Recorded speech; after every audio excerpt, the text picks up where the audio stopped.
Haha, you're balding.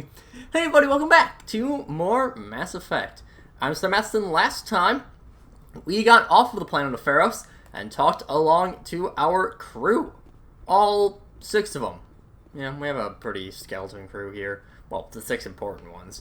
And this time, we're going to be going back to our explorations. Good timing, Commander. We got a transmission coming in from the Citadel. Top priority clearance. Is it the ambassador? It's not his signature. I think it's from the Council. I'll patch it through to the comm room. Wow, what a shock. Something interesting happened. It's almost like I've been alluding to this like the entire time. Commander Shepard, we've received information that may be critical to your mission against Saren. I'll take all the help I can get. We've received an urgent message from one of our infiltration regiments in the Traverse.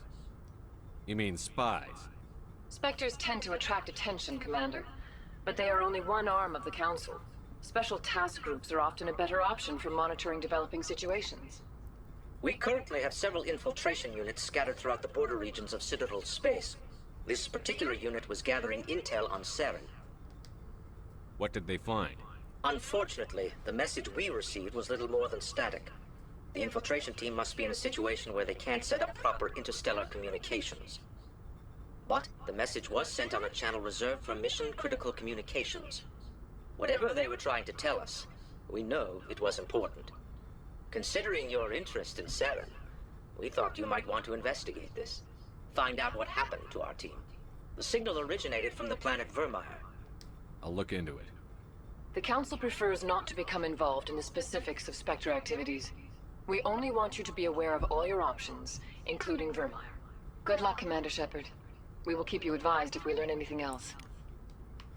So, we unlock another mission, that being Vermeer, but we don't have to go there right away.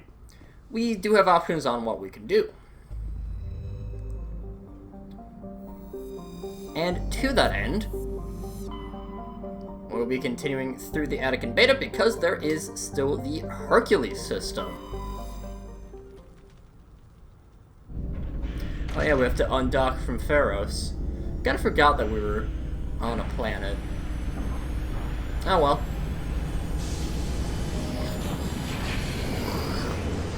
Pew! Oh, it's so fast. We're going Message very coming in. Patching it through. Normandy, this is Alliance Command. We're detecting your presence in the Attic and Beta cluster. One of our surveillance drones was gathering intel on Geth activities in the region when it was spotted and shot down. You need to go groundside and recover the drone's data module before the Geth find it. Alright, well, we do have another... Well, we know what our mission for this planet is. And this is the one interesting planet, I believe. With all of the... I do have a friend in real life that is playing through this, and he had mentioned that this is the planet for it. But, with all of this, this is the single interesting planet of all the uncharted ones. Therum is 1, barely uncharted, and 2, barely interesting. But it is Eltania that becomes interesting. And I believe it is because of this anomaly to our west. So we're gonna just hop right over there. Because this is the single. Honestly, this is a reason to do some side quests in and of itself. Just this one thing that is over in this relative direction. It is a little bit of a hike to get to, however. And that is, of course, assuming that this is the correct planet. I am pretty sure it is. So, let me just drive along through. Pew! Pew! Pew! And just gonna climb up. There. And yes. Okay. So, this anomaly over to the west. We have a Prothean ruin right here. So that's already a little bit more interesting. But that's not the only reason that it's interesting. If we step out, we have the option to recover. Which, of course, we have that option in a lot of things.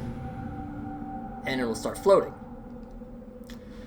Examining the strange Prothean artifact reveals a small, irregular slot on the underside, remembering the strange trinket you received from the Asari consort on the Citadel. You pull it out and place it into the slot. The ball explodes in a brilliant flash of white light, momentarily blinding and disorienting you.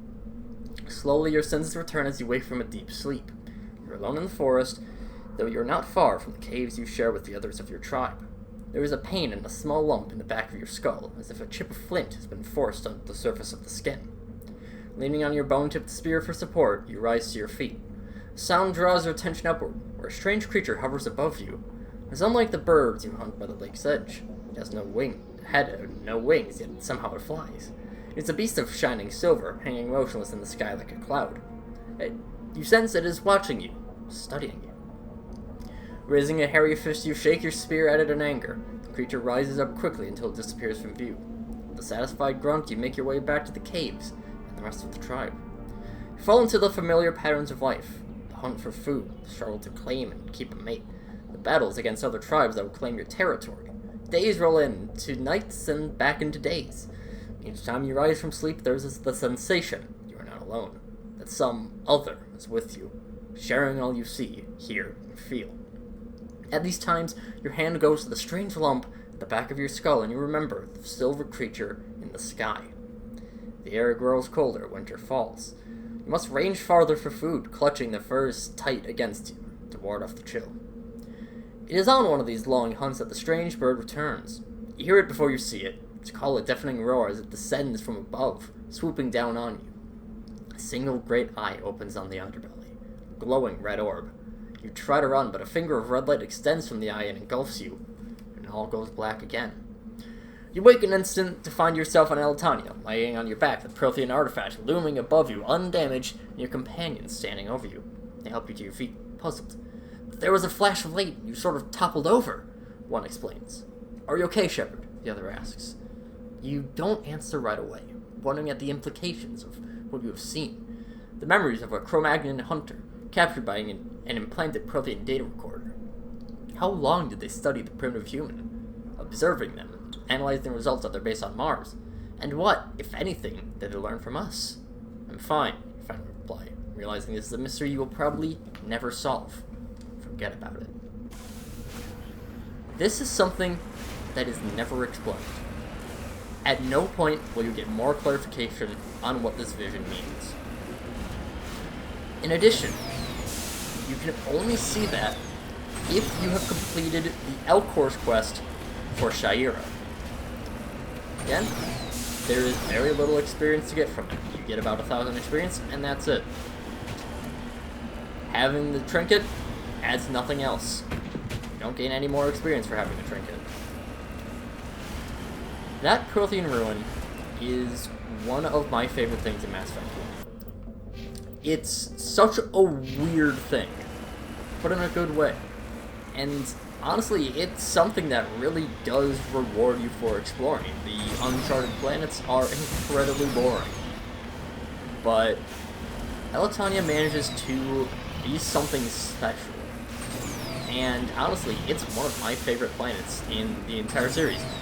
Ignore the fact that I forgot what it was called for most of this playthrough up until now, but still, that Prothean ruin is just so interesting to me.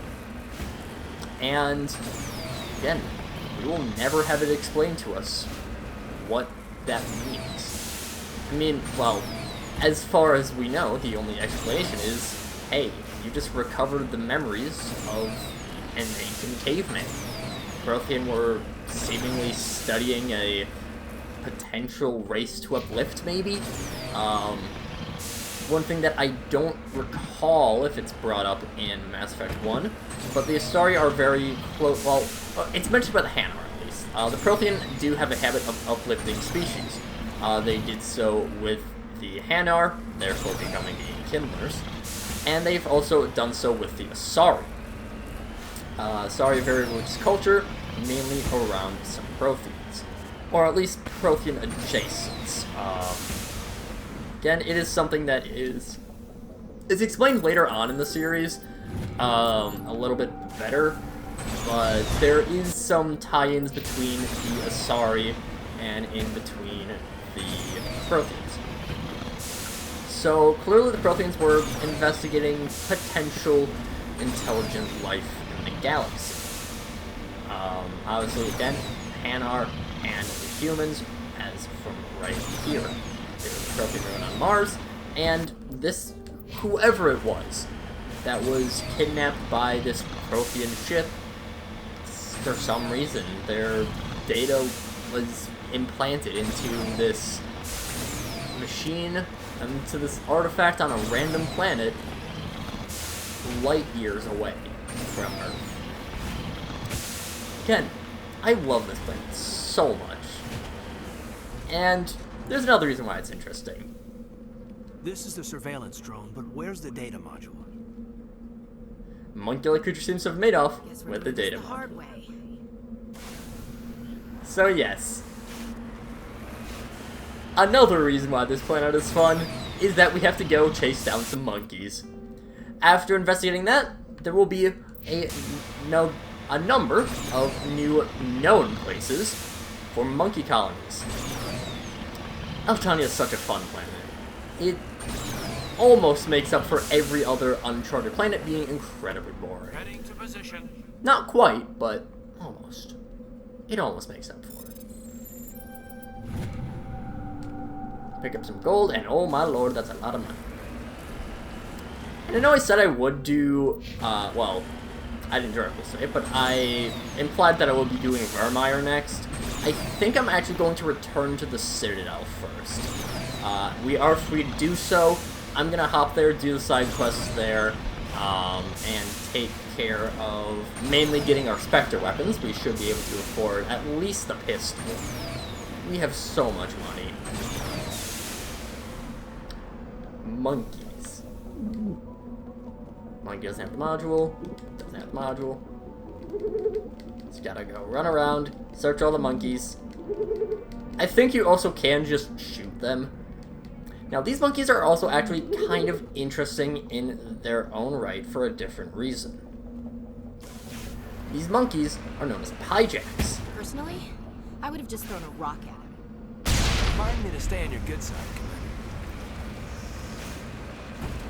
Commander. And the reason that they're interesting is that they actually show up later on in the series. Somewhat as expected, we do later on in the series visit some of the important planets of other species than just humans. One of those is the Krogan homeworld of Tuchanka.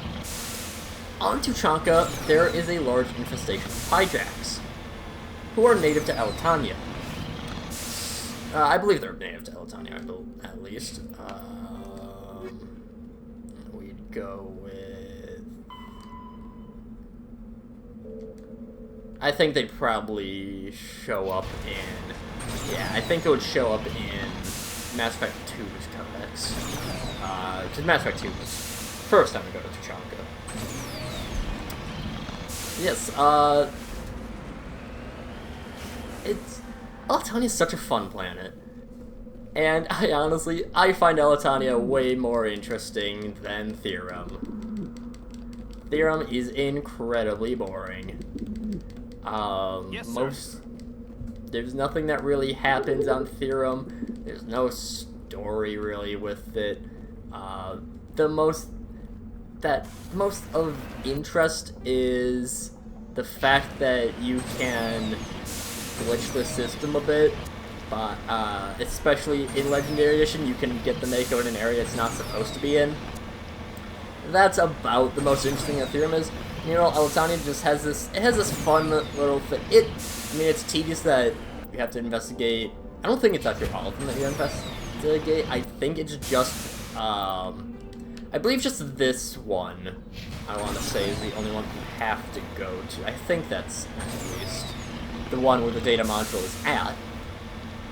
But of course, the star of the show is the Prothean artifact, which, again, it's never explained why Shayera has that artifact.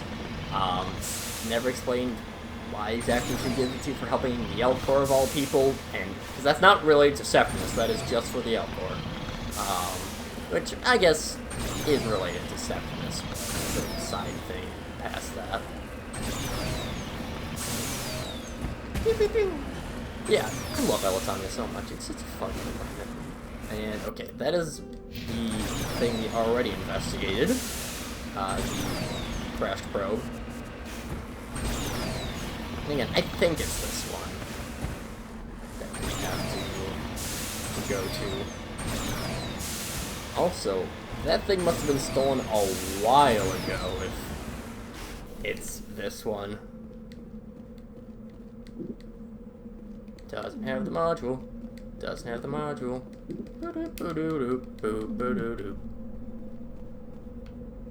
Didn't have it. Okay, well, maybe it's not. Come on, don't prove me wrong. Prove me wrong. Yeah. Well, only one thing for it.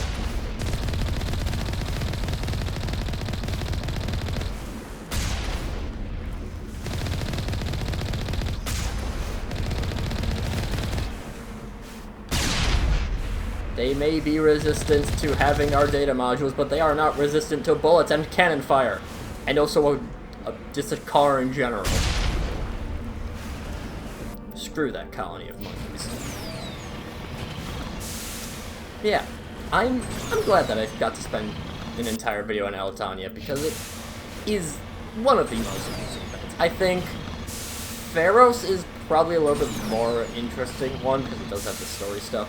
Just a planet as a whole.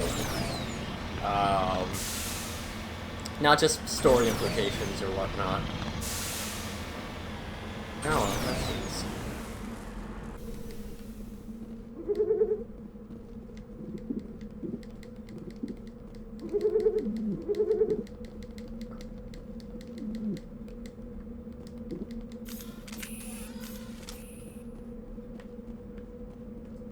Perimeter secured. Screw those animals. But, yeah. This is the fun planet. The one fun, uncharted planet in the entire game. I've been hyping it up for so long, and it's probably pretty disappointing. Because it's just checking out some monkeys, and something that's actually interesting.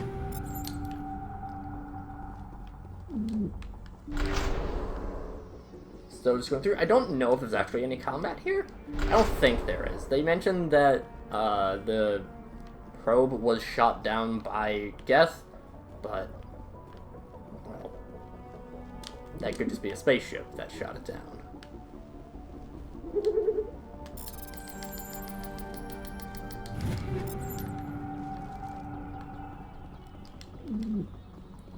Still no modules.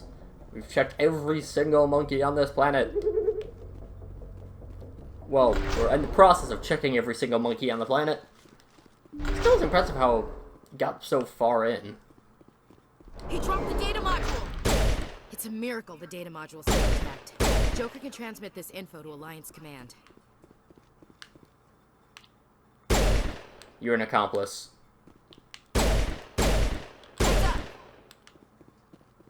There we go. Alright, my bloodlust is satisfied. I have successfully shot them up. Oh. See? Those monkeys knew what was going to happen. The monkeys betrayed me. Let's boost up Caden. And sure, let's give him a little more first aid. As for Ashley, I guess let's give her a little bit of... Let's boost up her training a little bit.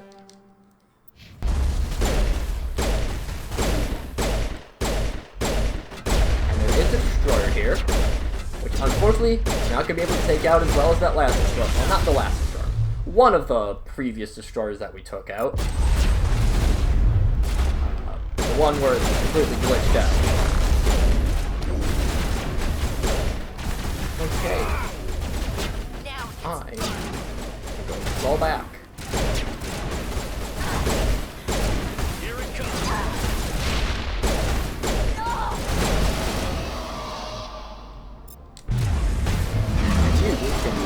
put.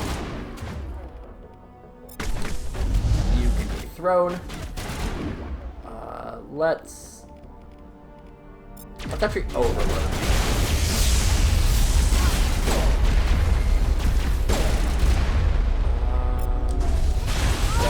Sabotage. No. Well,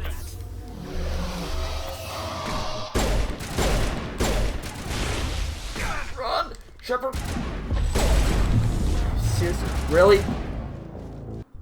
I gotta do the planet all over again. Whatever, it's fine.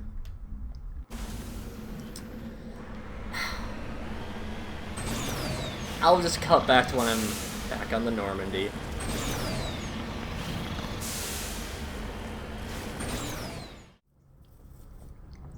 Alright, so with the population of all the monkeys thoroughly depleted, as well as a interesting Prothean device activated, I think that'll do it for now.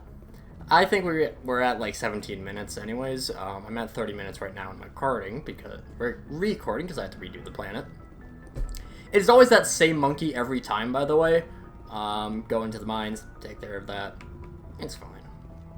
But next time, we return to the Citadel and start taking care of our second and maybe final visit. Final important visit, at least. But until then, see you guys later.